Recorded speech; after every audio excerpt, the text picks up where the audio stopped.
The Indian Ocean, particularly the Seychelles and Somali Sea regions, hold significant scientific and strategic importance. This region is a critical link in global climate systems, influencing weather patterns and ocean currents worldwide.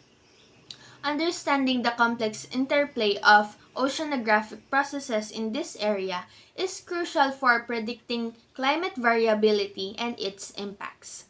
Additionally, the region harbors diverse marine ecosystems rich in biodiversity and resources.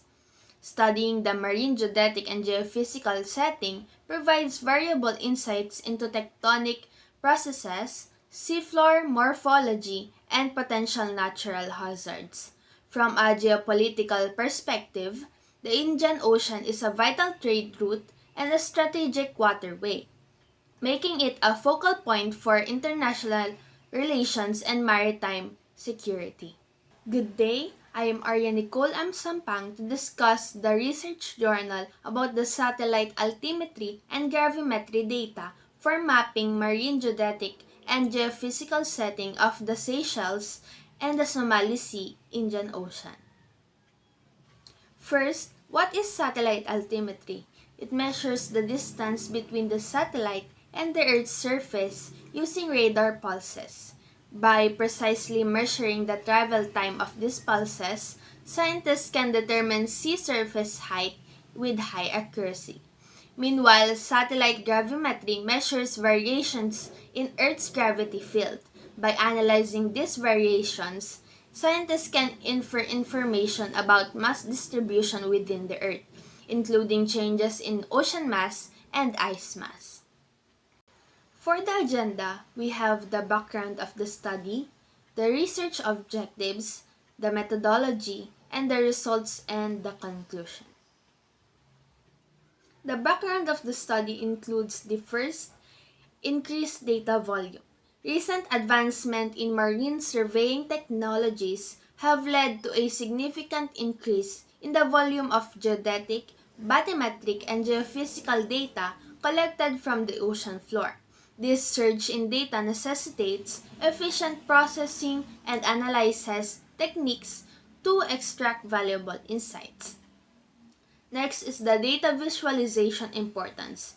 Effective visualization of geophysical and topographic data is crucial for understanding complex marine environments, identifying geological features, and assessing potential hazards.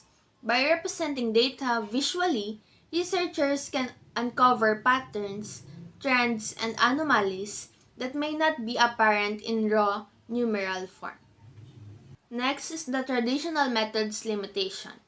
Traditional Geographic Information System or GIS methods often rely on manual data processing and map creation, which can be time-consuming, labor-intensive, and prone to human error. This limitation hinders efficient analysis and interpretation of large datasets. GMT as a solution, capabilities, and its benefits.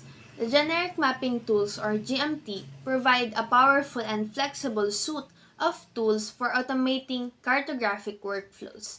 By scripting GMT commands, researcher can streamline data processing, map generation, and visualization tasks, saving time and effort. GMT offers a wide range of capabilities for handling and visualizing diverse geospatial data. Key modules such as for contouring, for color palette generation, for data conversion, and for raster visualization enable the creation of high-quality maps tailored to specific research needs. Its benefits includes increased accuracy and precision, which is the GMT's scripting capabilities allow for precise control over map elements, resulting in accurate and reliable visualizations. Next is the improved visualization of complex data. Its versatile tools enable the effective representation of complex geophysical and topographic data, facilitating better understanding and interpretation. Next is the efficient workflow and reduce processing time. By automating repetitive tasks, GMT streamlines the cartographic workflow, saving time and effort.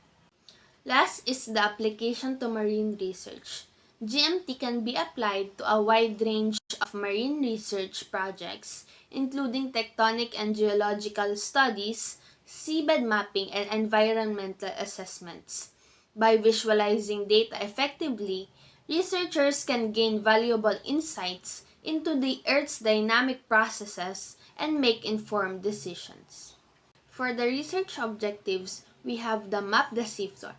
It utilized satellite altimetry and gravimetry data to map the marine geodetic and geophysical setting of the Seychelles and Somali sea regions.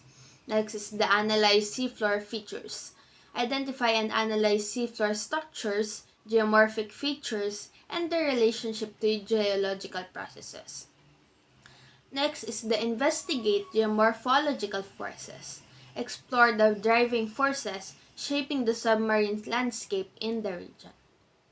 Next is develop automated mapping techniques.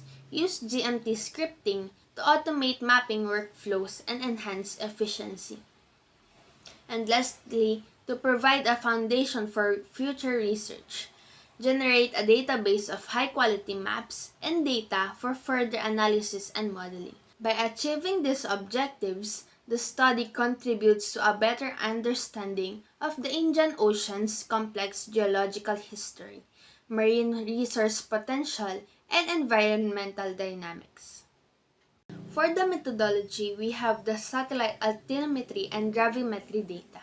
The specific satellite missions used are the CRISAT-2, which is a European Space Agency or ESA mission designed to measure sea ice thickness and sea level change. Its radar altimeter provides precise measurements of sea surface height. Next is the JSON-1, a joint NASA or CNES mission that measures sea surfaces height with high accuracy. It contributed to understanding ocean circulations, climate variability, and sea level rise. The advantages of using these techniques for marine studies are for first, the global coverage.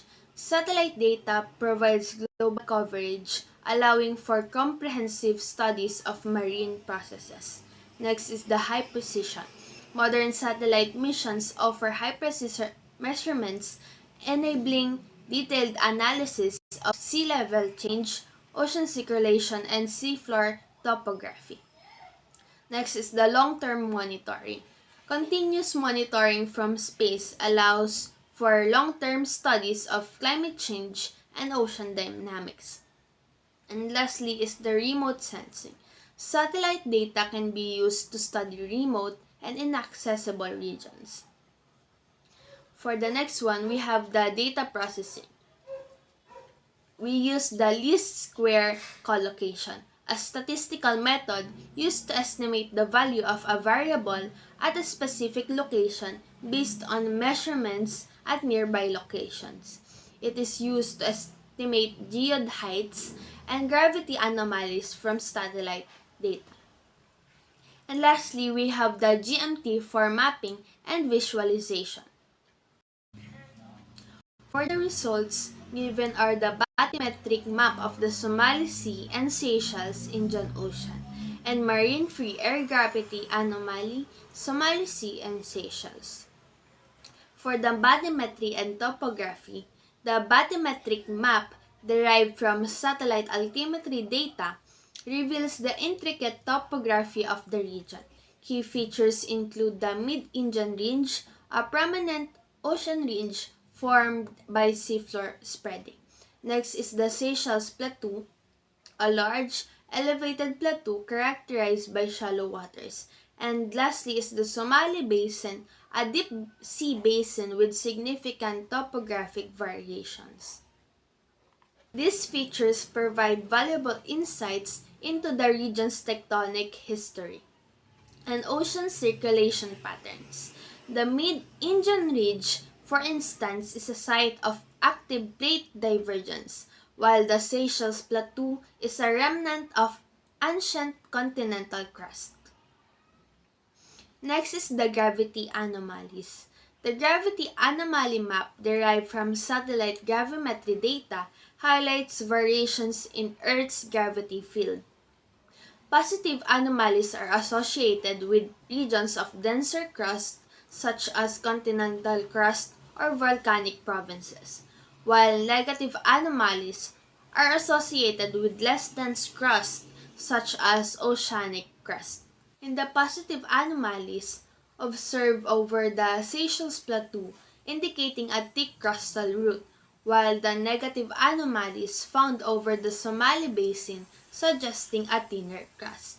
These gravity anomalies provide clues about the underlying crustal structure and tectonic processes. For example, the positive anomaly over the Seychelles Plateau may be linked to the presence of granitic rocks, while the negative anomaly over the Somali Basin may be associated with the thinning of the lithosphere.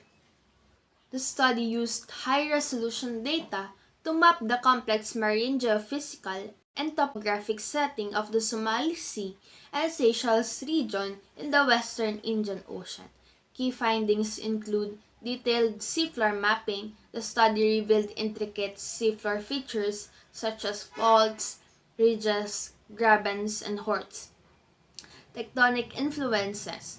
The region's geological history and tectonic processes have significantly shaped its current topography. Multiple factors shaping bathymetry. Factors like paleogeographic evolution, climate change, and oceanographic processes have contributed to the region's bathymetry. Integrated data analysis.